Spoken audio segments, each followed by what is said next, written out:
Alrighty, just got off the Snap-on truck to replace my tool set that got stole out of my Navigator yesterday. Just want to show you what I normally keep on me when I take road trips. And like I said, it was a beautiful set. Man, I'm still upset about it, but got the screwdriver, ratchet, breaker bar. It was a beautiful set.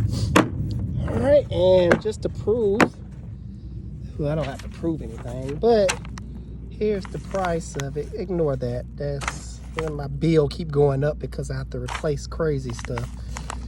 I think I paid about $588. It says it somewhere. Kind of talked them down a little bit. Here we go. $585. Taxes $631. Man, it's just ridiculous. But I got something for they butt.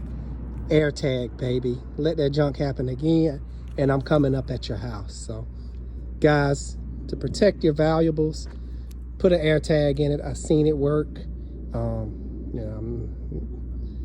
Nice and easy.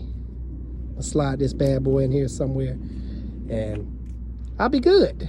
Alex Car Doctor out.